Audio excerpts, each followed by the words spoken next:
Hi, I'm Claude. And I'm Clinton, and we're the Lamest Defenders. On today's episode, we review the latest What If? Infinite universes, and Killmonger's a dick in all of them.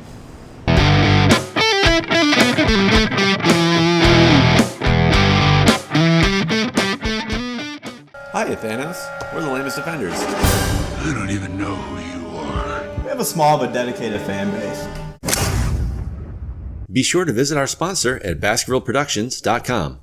Welcome back, everyone. So for episode 6 of Marvel's What If, it kind of just starts off basically just as Iron Man 1 did. Yep. So you had Tony Stark in Afghanistan, and as you may or may not know, hopefully you know, his Humvee gets under attack. You're getting a lot of spoilers. We're about to spoil the whole MCU. So basically, he gets under attack by the Ten Rings. In the first Iron Man movie, there's a missile, and it says Stark Industries. So instead of it blowing up and he gets shrapnel in his heart, it's Killmonger out of nowhere to throw a really heavy missile. He chucks that thing pretty far. It's like, damn, like who needs jets or No anything? kidding. The New York Jets need him. So basically, sports joke, topical. I don't know. What is this sport? So basically, Tony Stark is indebted to Eric Killmonger, and it's kind of neat too because Iron Man doesn't get that sense of responsibility or anything like that because he doesn't get captured or anything because he avoids that entire situation. Fast forward to the United States, he's back there, he's doing a press conference, and this is probably my favorite part of the episode. But Killmonger basically just shows that Jeff Bridges, Obadiah Stane, hired the 10 Rings basically, or exchanged the money, and he just calls him out in the press conference. And I thought that was pretty good. That was cool. Yeah. He makes him. Tony makes him his chief security officer, bypassing Happy Hogan, which I wasn't happy about at all. Oh. And Killmonger immediately just brings him out, exposes Obadiah for what he is. Yeah. And Happy punches him. Happy punches Obadiah. And then Tony elevates him to COO, Obadiah's old position. Yeah. So, it was just out of nowhere. Yeah, I was like, okay. Pepper Potts is like, all right, something's up. Yeah, even Killmonger's like, I'm really a soldier. I'm not a businessman kind of thing. I'm here to kill. Yeah. Monger. So like, if you know anything about anything, so Killmonger actually, he's a smart guy. He was a Navy SEAL, and he was part of the special Navy SEAL team. That's why they're in Afghanistan. And that's one thing I brought up earlier in the episode is like, why was he out in the middle of the desert without his teammates? And it turns out he kind of had a story to back up. So I'm glad they established that. He basically said he knew of a plot to kill Tony Stark, which is like, why wouldn't you bring your team with you anyway? Didn't need it. Didn't need it. Yeah, who cares? So after that, like, he basically explains to Tony Stark how, he went to MIT and he's a smart dude, but he just never had the opportunity to finish his project, which is this totally weeb anime mech. And I'm like, it's like the hammer drones from Iron that's Man what I 2, originally thought it was. Yeah. Just based on the trailers, I was like, oh, cool, they're going to tie that in, maybe get Justin Hammer, which would be awesome. Yeah. But no, it's just he's a big anime weeb, and he even says like, I like anime. Yeah, I like anime. All right. Yeah, he's like Gundam, and I was like, okay. So, and then he's like, but we need a big power source, and I really like Tony Stark started to think about like, what's a miniature portable energy source? We can shrink down the arc reactor. Like, no, that's stupid. That's Let's stupid. not do that. Yeah, so that was great. They use they end up using the vibranium ring to basically power this thing. I still don't know how. Yeah, I guess I'm it's not just smart in the ways of science, but I don't know much about ores, but a lot of ores don't have a lot of energy. Imaginary ones. So.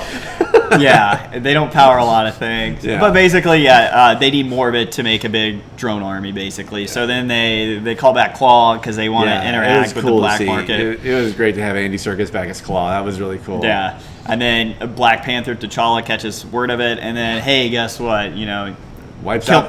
Killmonger ain't playing around. He's really a bad guy. Yeah. So he ends up killing Rhodey because he's part of it because he's a liaison to make it look official. He was the buyer, for the vibranium. So basically, in a nutshell, Killmonger. Killmonger's Killmonger. Yeah, he frames T'Challa tried to kill Rhodey, and Rhodey tried to kill T'Challa, and then he's forcing both sides of the American military against Wakanda because he wants to basically take over Wakanda, and that's the plot in a nutshell.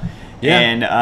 And Claude added a lot of things to it too. Yeah. Like, you honestly probably could have surmised that in like Probably 2 minutes. Yeah, if like that. Killmonger is It's- tricking yeah. everyone to rule Wakanda, basically. Yeah, perfect. There you go. And that's what I really like too, because a lot Tagline. of a lot of the trailers and stuff and previews for this, it made it look like Killmonger was being, good guy and redeemed. I really like it where it's just like, no, Killmonger is not a nice dude. No, I was curious how they were going to tie it together. I actually thought they tied it together pretty well. Mm-hmm.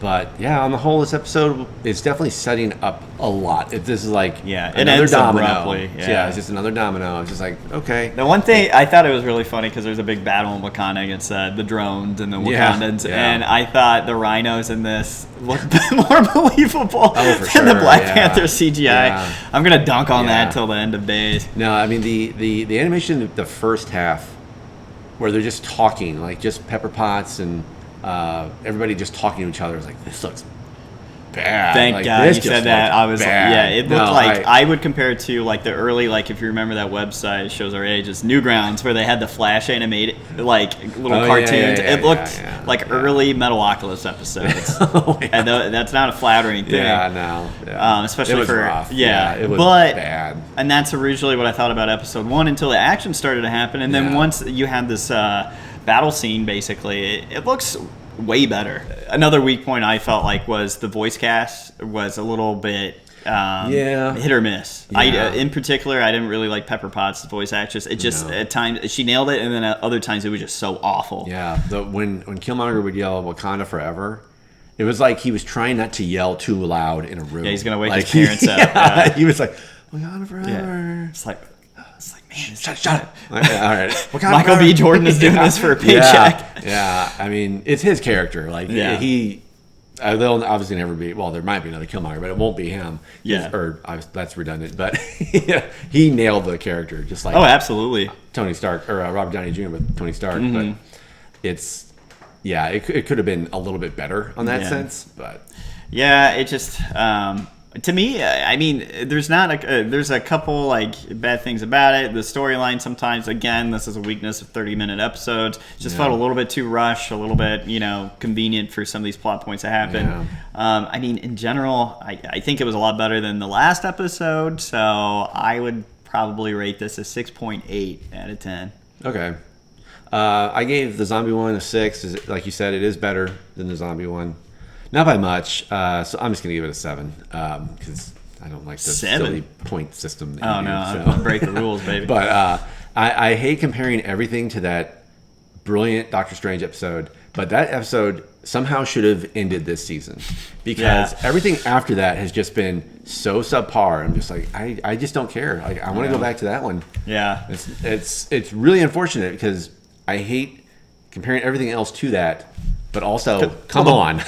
Raise the bar. Was that episode 4? It was so great. Yeah. So. Yeah, I was like, oh my gosh, this is amazing. Mm-hmm. But I don't know, we've still got Vision Ultron to come. And a Black Widow is like the only survivor of an Ultron attack, I think. Okay. And then the one that's rumored for next week is the one I'm looking forward to because the Spider-Man one was already ruined.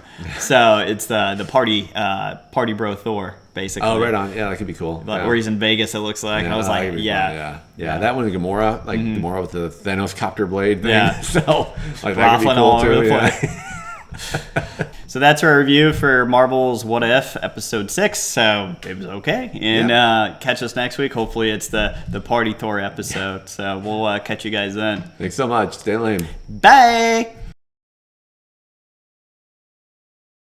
Anyway, that's our review for Marvel's What If episode 6. We're going to have to redo that one. I was like, what's this show called? Yeah.